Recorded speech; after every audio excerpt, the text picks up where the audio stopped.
Baik sahabat kampus, kembali di teras kampus UIN SMH Banten. Tentu saja masih membahas tema yang cukup menarik juga nih. Sahabat kampus, tadi juga kita sudah berbincang dengan sosok luar biasa kita pada kesempatan kali ini, tentunya dengan Pak Profesor nih. Kita sudah bincang banyak hal mulai dari tadi nih Prof ya. Kita sudah berbicara dari mulai apakah memang Pak Prof sudah bercita-cita menjadi seorang rektor, kemudian juga dimulai perjalanan pendidikannya seperti apa. Nah, kita akan jauh lebih dalam membahas tentang kontribusi besar nih bahwa UIN SMH Banten merupakan salah satu perguruan tinggi Islam tertua di Banten begitu nih Pak Profesor. Sebelum ke situ jangan lupa juga nih untuk sahabat kampus yang ada di rumah untuk follow Instagramnya di @humas_uin_banten, dan juga jangan lupa untuk tonton siaran kami tentunya di official YouTube Humas UIN Banten, dan tentu saja Anda bisa saksikan di situ banyak sekali informasi-informasi menarik juga. Dan kita akan lanjut talk show kita kali ini tentang tadi mengenai yang sempat terjeda di segmen sebelumnya. Nah, ini tentang kontribusi besar bagi dunia pendidikan di tanah air, bahwa memang berbicara tentang pendidikan, bahwa UIN SMH Banten tentunya punya andil yang cukup besar begitu untuk pendidikan di tanah air sendiri. Lalu kaitannya dengan nilai-nilai peradaban Islam, bagaimana korelasi saling berhubungan antara dua kampus, dunia kampus maksud kami, dan tentu saja ini dengan realitasnya pada hari ini nih Pak Prof, seperti apa? UIN ini kan berdiri pada tahun 60-an ya, itu sudah cukup lama. Ya, jadi awal dari Fakultas Syariah ya, kemudian menjadi STAIN, lalu menjadi UIN ya. Saya kira ini sudah 50 tahun lebih ya, 58 kalau tidak salah. Ini sudah cukup panjang dan ya tidak mustahil ya, perjalanan sudah panjang ini tidak ada hasil sama sekali ya. Nah, itu sudah tentu alumni-alumninya sudah banyak di berbagai lini-lini ya, kelembagaan baik di dunia sosial, di dunia pendidikan, di dunia politik ya, bahkan di dunia seperti ini, itu saya kira memberi kontribusi besar ya. Pendidikan ini bagi peradaban ya masyarakat atau peradaban sosial, belum lagi yang misalnya jadi guru, jadi dosen, yang jadi rektor di luar perguruan tinggi, yang jadi kepala kanwil ya di luar maupun di sini, yang jadi hakim ya, yang jadi bupati, itu memberi kontribusi sosial ya, dan politik ya, tentu juga pendidikan, utamanya bagi mereka juga yang kemudian terjun mendirikan pesantren ya. Banyak alumni yang punya pesantren seperti Pak Sulaiman Ma'ruf, Kiai Haji Mahmudi, Pak Iwan Nahdien dan lain sebagainya. Itu saya kira alumni-alumni UIN atau IAIN ya di masa sebelum UIN yang telah memberikan kontribusi pendidikan ini ya, dengan distingsi Islam moderat. Tentu para alumninya ya memiliki sikap-sikap pribadi yang terbuka, luas, tidak sekretarian ya, tidak primordial, tetapi membangun hubungan ya, pergaulan yang harmoni, sehingga dia punya alumni-alumni ya yang memiliki eksistensi untuk bersikap terbuka ya, tidak melakukan radikalisme ya, tapi dengan penuh keramahan, tentu santun, diharapkannya seperti, dan alhamdulillah tidak ada ya alumni-alumni UIN yang selama ini misalnya terpapar radikalisme sehingga merusak peradaban umat. Baik. Gitu ya, saya kira. Lalu melihat kondisi UIN SMH Banten pada hari ini, tentunya kan banyak sekali kecimpung tentunya Pak Prof juga begitu. Nah, ini ide atau gagasan seperti apa yang Profesor bangun gitu untuk menjadikan UIN SMH Banten menjadi seperti saat ini? Tentu pertama ya, tanpa mengatakan ada kelebihan dan kelemahan ya terhadap gagasan Mas Menteri ya Nadiem Makarim ini, saya kira patut direspon ya. Misalnya dengan adanya kampus Merdeka, Merdeka Belajar, itu semuanya UIN ya ataupun STAIN itu sebenarnya sudah melaksanakan ya konsep-konsep seperti itu. Tinggal memang pengembangannya. Baik. Apalagi UIN yang sudah integrasi keilmuan ini, maka konsep Merdeka Belajar harus betul-betul dibangkitkan ya.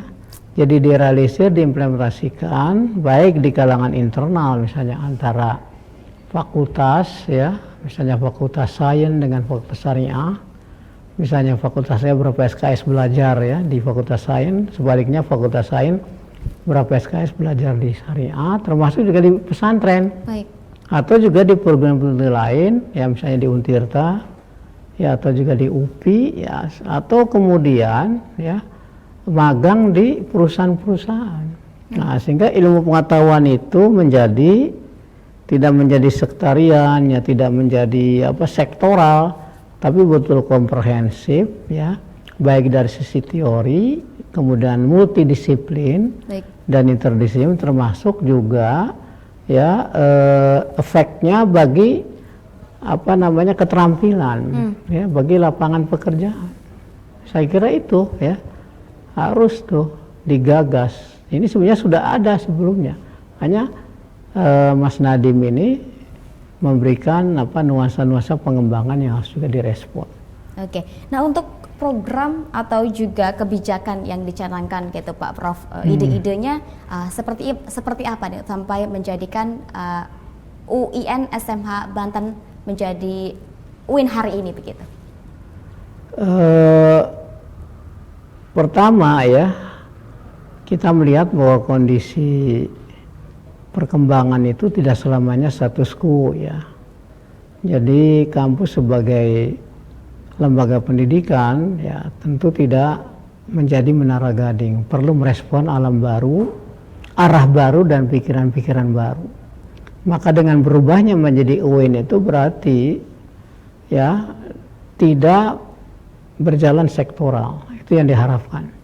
Berjalan holistik, sehingga ketika alumni itu menjadi dokter, maka dia tidak akan lalai ya mengabdi sebagai dokter karena mendalami ilmu agama, sebaliknya seperti itu ya. Jadi kampus Merdeka tadi maka menjadi satu kebijakan yang implementatif itu dari sekarang, supaya nanti alumni itu lahir alumni yang tidak betul-betul sektoral tapi holistik ya. Bagi yang lain dari fakultas keagamaan, dia harus tahu bagaimana cara memetakan ilmunya di tingkat lapangan, dan juga sebaliknya ya. Sehingga kalau jadi dokter yang tahu agama ya. Jadi ulama tahu tentang apa itu arti kesehatan dan sebagainya. Ini saya kira integrasi keilmuan ini yang menjadi kebijakan penting untuk terus dirumuskan dalam rangka peningkatan mutu ya. Mahasiswa itu kebijakan. Lalu yang menjadi fokusnya apa nih Pak Prof? Yang jadi fokus UIN SMH Banten saat ini apa? Sekarang itu ya integrasi keilmuan ya. Yang menjadi fokus itu saya kira ya. Baik. Sehingga nanti mutunya lebih ditingkatkan, sehingga sesuai dengan visi misinya bahwa UIN itu ya visi misinya menjadikan universitas yang unggul terkemuka ya dalam integrasi keilmuan global. Saya kira itu. Yang diketahui juga nih Pak, bahwa saat ini UIN SMH Banten ini sudah memiliki 2 kampus begitu ya. Kalau tidak salah ini ada yang pertama di Ciceri dan juga yang kedua di Curug Palima begitu. Nah, boleh dijelaskan nih Pak Profesor, progres pembangunan kampus 2 akan seperti apa? Kemudian juga sudah sejauh mana sampai hari ini? Alhamdulillah ya. Itu luar biasa perjuangan yang sangat melelahkan ya. Untuk mendapatkan kampus 2 itu sejak zaman Pak Imad ya, mencari tanah, mengadakan akuisisi tanah ya di Curug itu ya, baik lewat Ibu Gubernur, lewat Wali Kota dan lain sebagainya. Alhamdulillah ya, prosesnya cukup panjang. Tanahnya ada, baru periode Pasibli ya juga mulai aktif untuk mencari ya proyek-proyek SBSN, sehingga nanti dilanjutkan oleh saya untuk membangun SBSN yang pertama ya. Saya membangunnya, Pak Sibli yang mengusung proposalnya. Nah, periode saya ini dikembangkan menjadi 7 gedung ya, dan alhamdulillah sekarang sudah selesai pembangunan itu, hampir selesai. Jadi untuk Fakultas Tarbiyah, Fakultas Sains, Nusuluddin, Dakwah ya, dan FEBI, insya Allah nanti pada saat tidak lama ini ya, mungkin sekitar bulan Juni kita akan mulai pindah ya secara bertahap. Baik. Mungkin Nusuluddin dan Dakwah akan pindah di kampus 2 itu, karena akan diresmikan. Berarti insya Allah tahun ini nih? Insya Allah akan diresmikan pada bulan, ya kalau tidak ada aral melintang, bulan Juni lah ya. Oke, luar biasa. Tapi ini nantinya untuk peningkatan SDM juga, apa yang lebih fokus ke infrastruktur terlebih dahulu nih, Prof? Ya jelas ya, jadi tanpa infrastruktur kan tentu kita tidak akan bisa mengisi SDM, di mana kan SDM itu justru harus ditempatkan dan harus ditempa ya, pembinaan dan peningkatan mutunya ya. Maka ya setiap tahun para alumni ini ya, setiap tahun ya kita menampung para mahasiswa ini ya cukup banyak setiap tahun ya. Itu tidak pernah surut. Karena itu memang kita masih tetap membutuhkan gedung ya. Dan insya Allah ke depannya kita juga akan berupaya, nanti kita titipkan ke rektor baru nanti ya, kalau saya sudah tidak jadi rektor, agar juga berupaya untuk mencari gedung lewat bantuan IDB atau juga Saudi Foundation ya. Saya kira itu harus terus ya. Baik. Karena tanahnya kan masih kosong tuh ya, masih luas. Masih sangat luas masih, ya. Kita alhamdulillah sekarang sudah juga mendapatkan Rusunawa ya. Itu Rusunawa itu, dan kita langsung menghadap Pak Menteri ya, Menteri Perumahan, sehingga kita juga nanti insya Allah akan membangun Rusunawa di sana. Baik, luar biasa. Tentunya kan membangun ini butuh proses yang panjang begitu nih Pak Prof ya. Panjang sekali dan tentunya juga akan terus berlanjut begitu. Lalu apakah ada nih tugas-tugas yang tentu saja akan menjadi pekerjaan rumah bagi pemimpin UIN SMH Banten di masa yang akan datang? Seperti apa Pak Prof? Pertama tentu ya SDM-nya itu, karena semakin gedung itu banyak maka dibutuhkan teknisi ya. Misalnya nanti teknisi lift ya, itu dibutuhkan juga untuk mengolah ya. Orang teknisi seperti ini dibutuhkan ya, bagaimana bisa misalnya membersihkan lift ya, kemudian memperbaiki lift ya, maka dibutuhkan tenaga SDM untuk itu, termasuk juga lain-lainnya ya, karena gedungnya kan bertambah ya. Maka penyiapan SDM ya dan pengadaan pegawai itu memang harus ditingkatkan. Itu salah satu perencanaan dekat ya untuk menghadapi gedung baru ini ya. Saya kira itu. Berarti PR-nya adalah SDM-nya terlebih dahulu nih Prof ya, sebelum nantinya ini untuk pekerjaan rumah pemimpin di masa yang akan datang begitu. Baik, luar biasa. Ini akan banyak sekali pembahasan ini sebenarnya kalau misalkan dilanjut nih Prof ya. Sebenarnya masih ada juga pengen sekali berbincang lebih lama begitu, tapi waktu juga tidak menentukan juga. Makasih. Nah, ini banyak sekali ilmu baru yang saya dapat nih pemirsa dan juga sahabat kampus yang ada di rumah atau dimanapun Anda berada setelah berbincang dengan Pak Prof. Luar biasa. Terima kasih Pak Rektor sama-sama. Sudah berbincang tentu saja di talk show Teras Kampus kali ini. Sehat selalu.